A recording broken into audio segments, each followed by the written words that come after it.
ॐ अज्ञानतिमिरान्धस्य ज्ञानाञ्जनशलाकया चक्षुरुन्मिलितं येन तस्मै श्रीगुरवे नमः। वाञ्छाकल्पतरुभ्यश्च कृपा सिन्धुभ्यैव च पतितानां पावनेभ्यो वैष्णवेभ्यो नमो नमः। नमो महावदन्याय कृष्णप्रेमप्रदायते कृष्णाय कृष्ण चैतन्य नाम्ने गौरत्विषे नमः। हे कृष्ण करुणा सिंधो दीनबंधो जगत्पते गोपेश गोपिका कांत राधा कांत नमोस्तुते। तप्त कांचन गौरांगी राधे वृंदावनेश्वरी वृषभानुसुते देवी प्रणमामि हरिप्रिये। वृन्दायै तुलसीदेव्यै प्रियायै केशवस्य च कृष्णभक्तिप्रदे देवी सत्यवत्यै नमो नमः। श्रीकृष्ण चैतन्य प्रभो नित्यानन्द श्री अद्वैत गदाधर शिवासादि गौरभक्तवृन्द। हरे कृष्ण कृष्णा कृष्णा हरे हरे हरे राम राम राम हरे हरे। हरे कृष्णा। सर्वप्रथम मैं अपने गुरुपाद पद्म ओम विष्णुपाद अष्टोत्तर शत श्री श्रीमद् भक्तिवेदांत माधव गोस्वामी महाराज के चरण कमलों में अनंत कोटि दंडवत प्रणाम ज्ञापन करता हूं। हम लोग श्रीमद् भगवद गीता का 10वां अध्याय श्रवण कर रहे हैं, जिसका नाम है विभूति योग। इसमें हम लोगों ने चौथे और 5वें श्लोक में भगवान की जो भाव रूपी विभूतियां हैं, वो उन 20 विभूतियों के विषय में हम लोगों ने श्रवण किया। अर्थात हमारे अंतःकरण में जितने भी भाव उत्पन्न हो रहे हैं वो सब भगवान से ही हैं। मत एव पृथक विधा। अनेक अनेक प्रकार के व्यक्तियों के हृदय में उनके संस्कारों के अनुरूप अनेक अनेक प्रकार के भाव उत्पन्न होते हैं। तो भगवान कह रहे हैं मत एव पृथक विधा, वो सब मुझसे ही होते हैं, अर्थात वो सब मेरा ही स्वरूप समझो। तो हमारी दृष्टि उन भावों पर ना होकर उन भावों का जो उत्पत्ति स्थान है अर्थात भगवान, उनके ऊपर होनी चाहिए। विभूति योग बताने का तात्पर्य ही यही है भगवान का, कि किसी ना किसी प्रकार से हमें भगवत स्मरण होता रहे। चाहे हमें सुख हो, चाहे हमें दुख हो, चाहे हमें यश मिले, चाहे अयश मिले, चाहे जन्म हो, चाहे मृत्यु हो, प्रत्येक स्थिति में भगवान का ही स्मरण हो। तो ये तभी होगा जब हम ये मानेंगे कि जितने भी प्रकार के भाव हैं, सात्विक भाव, राजसिक भाव, तामसिक भाव, इन सब के जो मूल स्रोत हैं, उद्गम स्थान है, वो भगवान ही हैं। तो अब यहां पर हम लोग 6ठे श्लोक को श्रवण करते हैं। इसमें भगवान व्यक्ति रूप से अपनी विभूतियों की चर्चा कर रहे हैं। वहां पर 20 विभूतियां बताई भाव रूप से, और यहां पर अब व्यक्ति रूप से वो कौन कौन से लोग हैं जो भगवान को रिप्रेजेंट करते हैं, उसके विषय में यहां बता रहे हैं। 6ठा श्लोक वो इस प्रकार से है। महर्षयः सप्त पूर्वे चत्वारः मनवस्तथा मद्भावा मानसा जाता येषां लोक इमा प्रजा।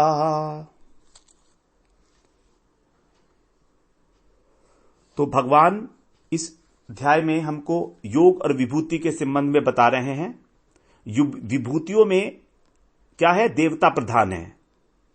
विभूति देवता जो है वो भगवान की विभूति हैं, और योग के जानकार जो हैं वो है महर्षि, जो मंत्र दृष्टा हैं। तो ये दोनों ही भगवान की उत्पत्ति के विषय में नहीं जानते, भगवान कह आए हैं पहले।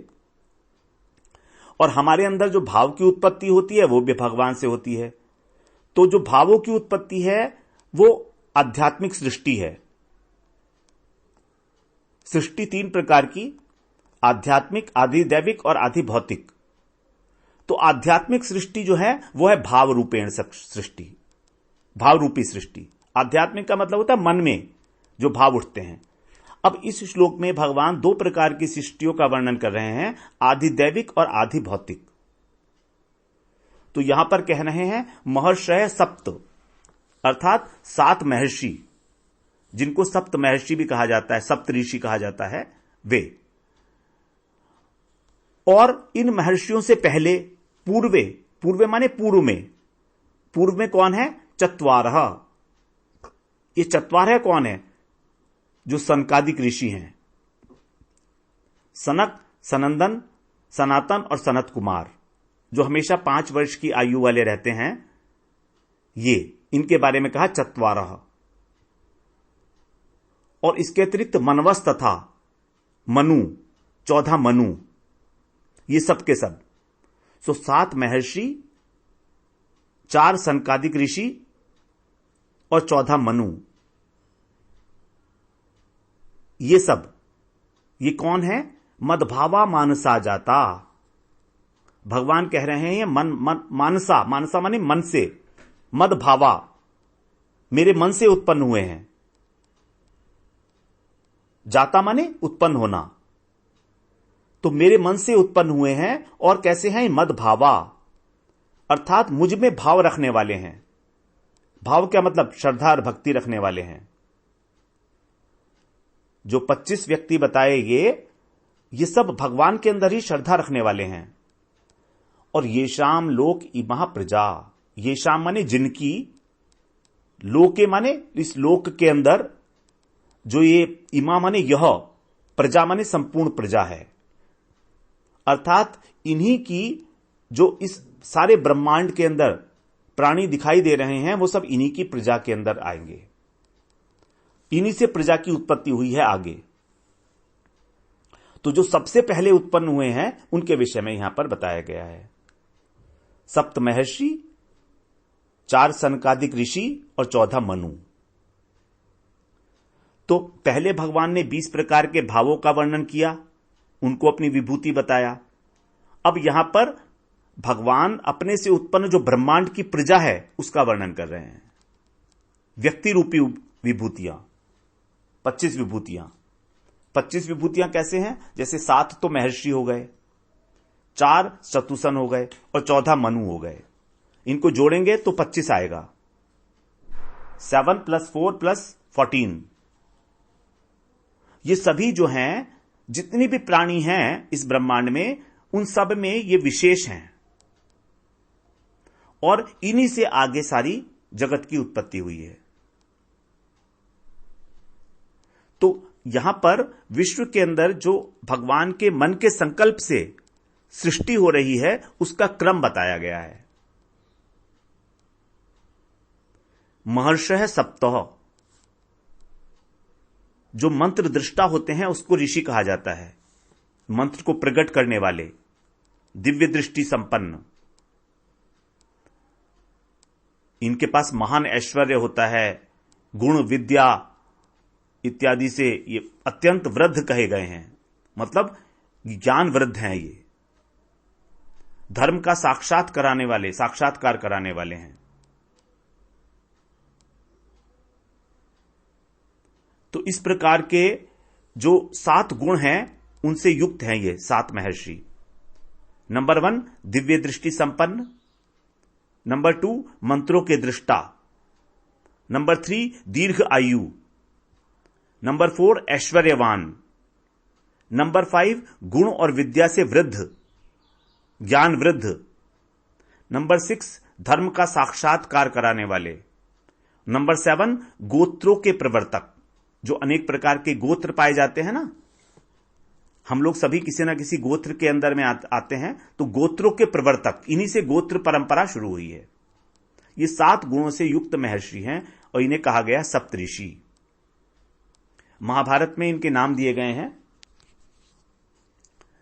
इनके नाम इस प्रकार से हैं: मरीचि, अत्रि, अंगिरा, पुलस्त्य, पुलह, क्रतु, वशिष्ठ।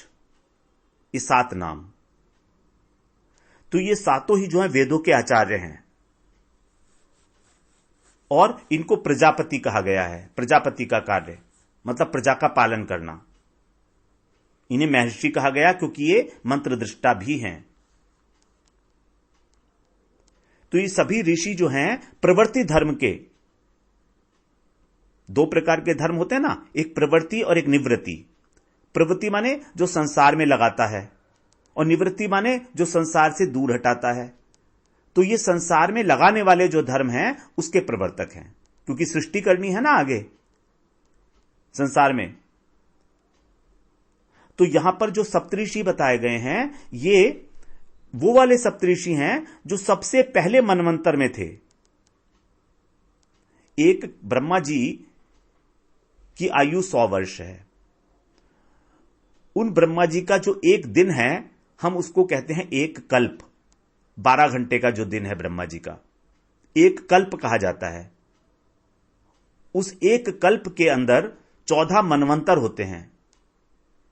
एक कल्प के अंदर 14 मनवंतर, यानी कि 12 घंटे के अंदर 14 मनवंतर हुए। मतलब एक मनवंतर लगभग 1 घंटे से थोड़ा सा कम समय का हुआ ब्रह्मा जी के अनुसार, ब्रह्मा जी की आयु के अनुसार। तो उस मनवंतर के अंदर जो सबसे पहला मनवंतर है उसके अंदर जो सप्तऋषि हैं उनके नाम यहां पर बताए गए हैं। प्रत्येक मनवंतर में सप्तऋषि बदल जाते हैं, कभी कभी वो भी होते हैं लेकिन बदल भी जाते हैं। तो ये सबसे पहला जो मनवंतर था ब्रह्मा जी का सबसे पहला मनवंतर, उसके अंदर जो सप्तऋषि थे उनके नाम यहां पर बताए गए हैं। क्योंकि सृष्टि का क्रम बता रहे हैं ना, सृष्टि आरंभ कब से हुई? ब्रह्मा जी के पहले दिन से ही तो आरंभ हुई होगी ना। तो जब ब्रह्मा जी की आयु का पहला दिन था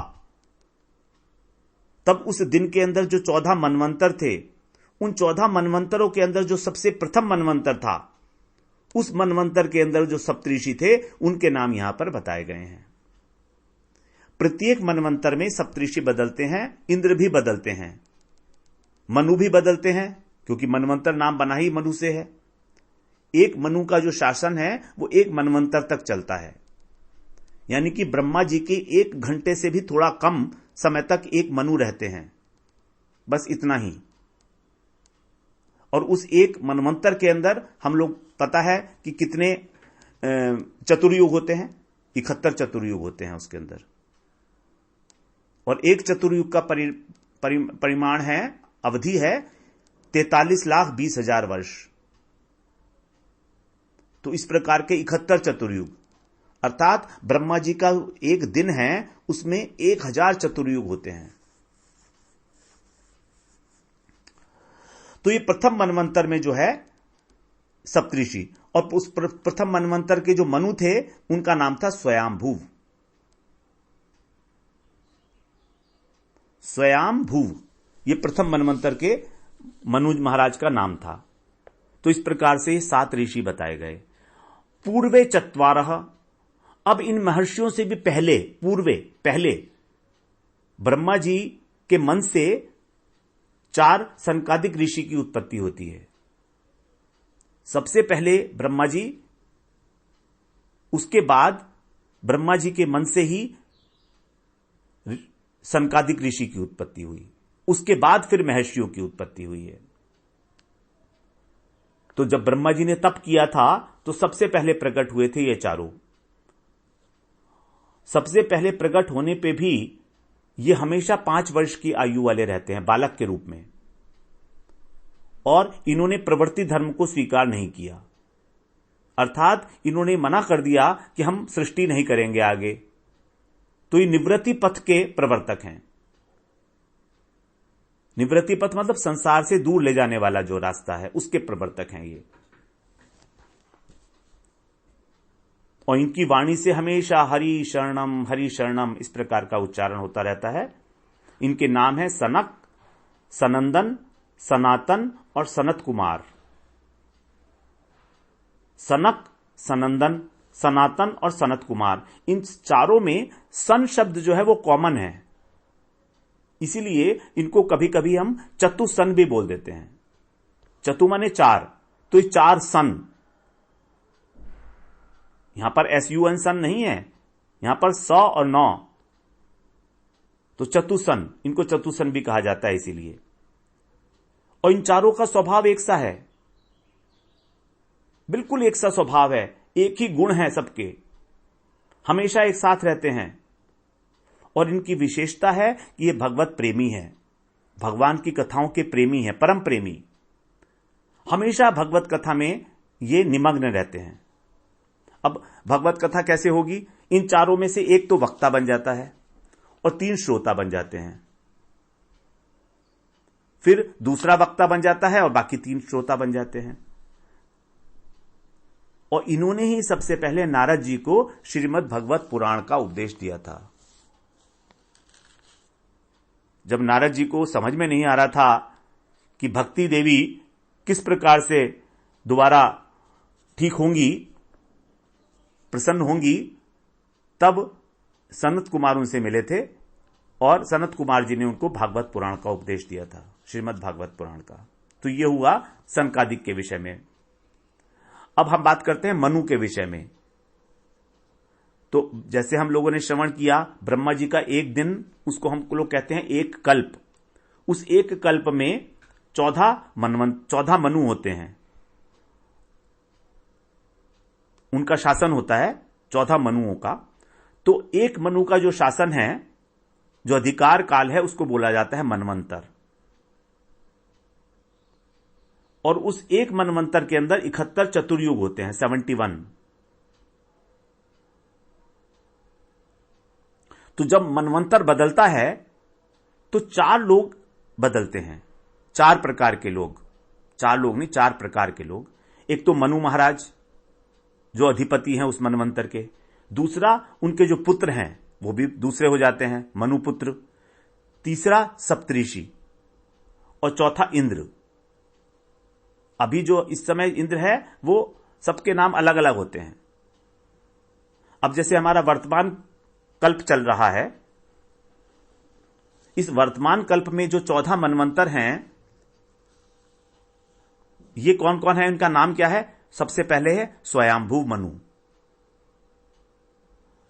उसके बाद दूसरे हैं स्वारोचिष मनु, फिर उत्तम, चौथे हैं तामस, 5वें हैं रैवत, 6ठे हैं चाक्षुष और 7वें हैं वैवस्वत। तो अभी इस समय में वैवस्वत मनु का काल चल रहा है, 7वें मनु का। 8वें हैं सावर्णी, 10वें हैं दक्ष सावर्णी, 9वें हैं दक्ष सावर्णी, 10वें हैं ब्रह्म सावर्णी, 11वें हैं धर्म सावर्णी, फिर रुद्र सावर्णी, देव सावर्णी और इंद्र सावर्णी। अब देखिए 8वें के बाद 14 तक 7 मनु जो हैं उनके सबके बाद में सावर्णी शब्द लगा हुआ है। सब अलग अलग हैं, नाम थोड़ा सा ही कॉमन है इसमें। तो ब्रह्मा जी की आज्ञा होने के कारण ये सभी इस सृष्टि का पालन करते हैं, मनु लोग। अब ब्रह्मा जी की जो आयु है 50 वर्ष पूरी हो चुकी है, जो अभी चल रहे हैं ब्रह्मा, और उनका जो 51वां वर्ष है उसका पहला दिन चल रहा है। 51वें वर्ष का पहला दिन, और उस पहले दिन में 7वें मनु का शासन चल रहा है, जिनका नाम है वैवस्वत। इसलिए इस मनवंतर का नाम हुआ वैवस्वत मनवंतर। तो ये जो सारी सृष्टि है ये कहां से उत्पन्न हुई है? मनसा जाता। यद्यपि ये सारे जितने भी बताए गए हैं ये सब ब्रह्मा जी के मानस पुत्र हैं, लेकिन फिर भी इनको भगवान कह रहे हैं कि मेरे मन से उत्पन्न हुए हैं, क्योंकि सारी सृष्टि तो भगवान के संकल्प से ही चलती है ना। ब्रह्मा जी तो भगवान के पुत्र हैं, तो ब्रह्मा जी के पुत्र जो हैं वो भी भगवान के पुत्र भी कहे जाएंगे। संकल्प तो एकमात्र भगवान ही करते हैं ना, ब्रह्मा जी तो उनकी आज्ञा का पालन करते हैं। तो सृष्टि का विस्तार करने में इन 25 व्यक्तियों की प्रधानता है।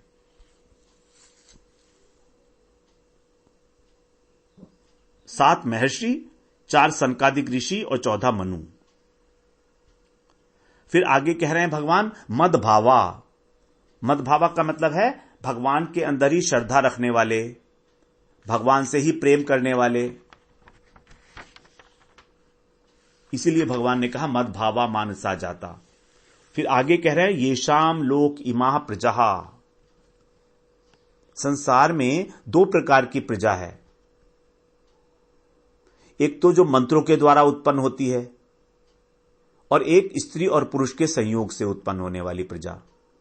तो जो शब्द से उत्पन्न होती है, मंत्रों से उत्पन्न होती है, उस प्रजा को कहा जाता है नादज। जो माने जन्म लेना, नाद माने ध्वनि, नादज। और जो संयोग से, स्त्री और पुरुष के संयोग से उत्पन्न होती है, उसको कहा जाता है बिंदुज। बिंदुज, बिंदु से उत्पन्न हुए। तो बिंदुज प्रजा जो है वो तो पुत्र परंपरा से चलती है।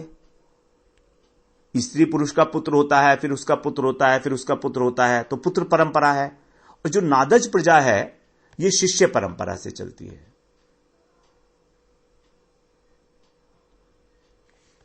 अब सप्तऋषियों ने और मनुओं ने विवाह किया और उनसे जो उत्पन्न होने वाली प्रजा हुई उसको कहा गया बिंदुज।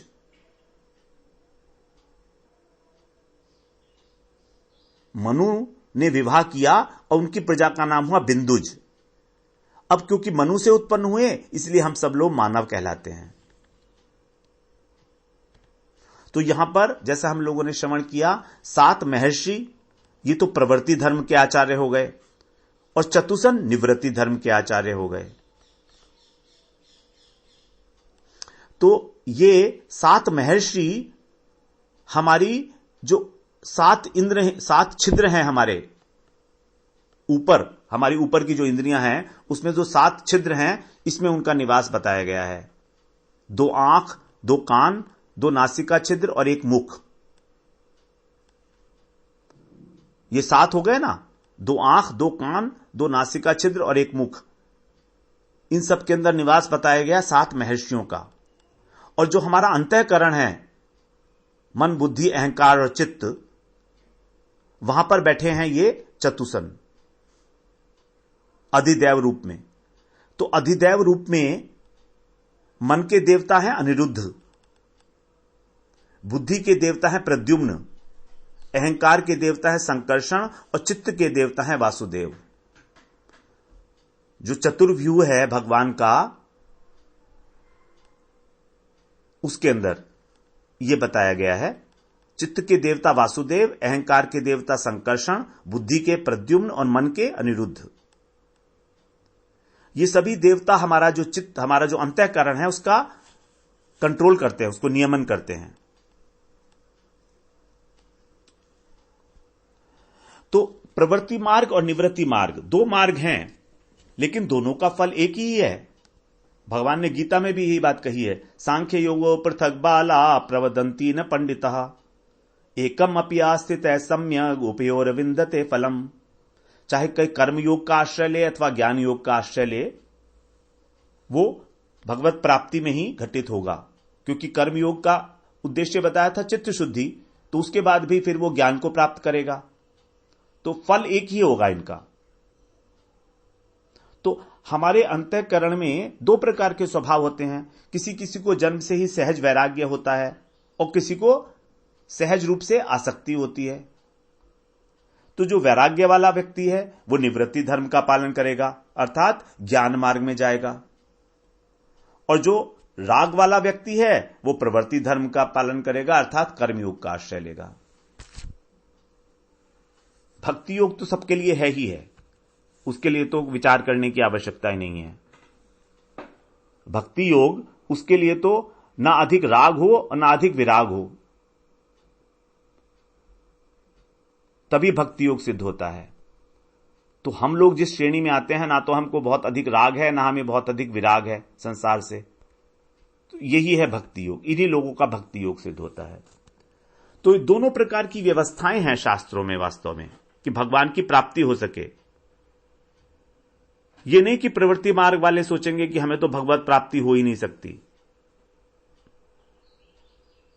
लेकिन जो ना तो निवृत्ति मार्ग में ठीक से चले और ना प्रवृत्ति मार्ग से ठीक से चले, तो उसके लिए फिर मनु महाराज उस पर शासन करेंगे। राजा है ना वो, उनके पुत्र भी हैं, मनुपुत्र भी हैं।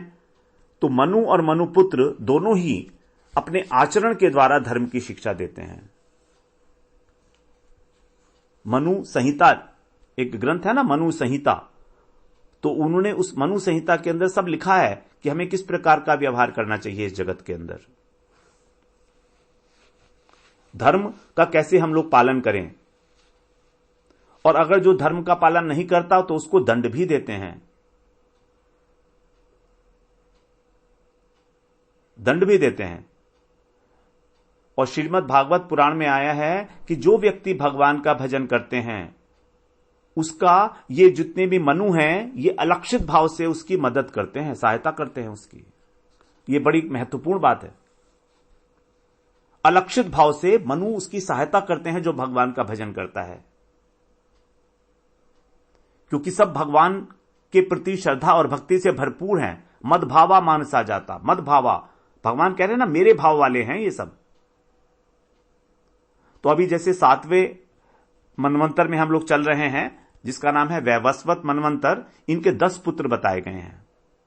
उनके नाम है इक्ष्वाकु, नभग, धृष्ट, शर्याति, नरष्यंत, नाभाग, दिष्ट, करुष, प्रशद्र और वसुमान।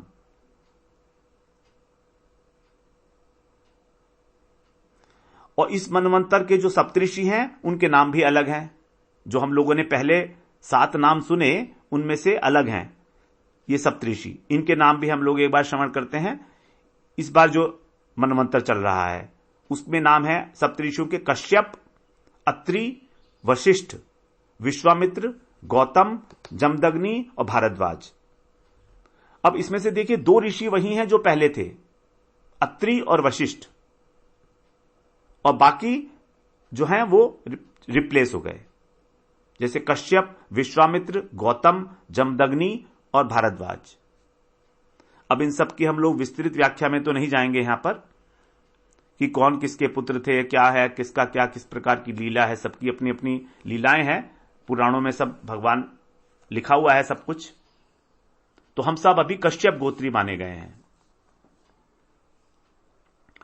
उसी प्रकार से 7 जो है प्रधान देवगण होते हैं, देवता, और इन देवताओं का राजा होता है इंद्र। तो जो प्रधान देवता हैं इस बार वो हैं आदित्य, वसु, रुद्र, विश्वेदेव, मरुदगण, अश्विनी कुमार और ऋभु। ये इनके नाम हैं। इन सबके इंद्र, इन सबके जो राजा हैं वो हैं पुरंदर। तो इस बार जो इंद्र बने हैं उनका नाम है पुरंदर। और अगली बार अगले कल्प में जो राजा बनने वाले हैं वो वही होंगे जो महाराज बलि, जो वामन भगवान ने जिनसे 3 पग पृथ्वी मांगी थी, वही अगले कल्प के अंदर इंद्र बनेंगे। इन सभी को भगवान ने कहा मदभावा मानसा जाता। ये सभी भगवान के मन वाले हैं। इनके अंतःकरण में हमेशा भगवान का वास है, भक्ति से परिपूर्ण है, आदर्श प्रस्तुत करते हैं अपने आचरण के द्वारा, अपने विचारों के द्वारा। पूरी प्रजा का पालन जो करना है इनको, तो ये है भगवान का योग, भगवान की शक्तियां हैं ये। और इनकी जो प्रजा उत्पन्न हुई और प्रजा उत्पन्न होकर जो धर्म का पालन करती हुई देखी जाती है वो है भगवान की विभूतियां। इस प्रकार से हम इसे समझ सकते हैं। योग और विभूति, इन दोनों के द्वारा ही तो सृष्टि चल रही है ना भगवान की। तो जो ओरिजिनली हैं उसको हम लोगों ने पहले यहां पर विभूति भी कहा है, लेकिन क्योंकि ये भगवान की अपनी वो हैं, प्रधान स्तंभ है ये, जिनसे सब सृष्टि की रचना हुई है, तो इस प्रकार से भी इसको समझा जा सकता है योग और विभूति शब्द को। क्योंकि इनके तो दर्शन होते नहीं है ना हमको, सप्तऋषि के और मनु के आसानी से। जो भजन करता है उसको तो होते हैं, अलक्षित भाव से मदद सहायता भी करते हैं ये भक्तों की। तो इस प्रकार से हम लोगों ने इसमें भगवान की जो 25 व्यक्तिगत विभूतियां हैं उसका यहां पर श्रवण किया 6ठे श्लोक में। फिर कल से हम लोग अब 7वें श्लोक में प्रवेश करेंगे। वांछा कल्पतरुभ्यश्च कृपा सिंधुभ्येव च पतितानां पावनेभ्यो वैष्णवेभ्यो नमो नमः।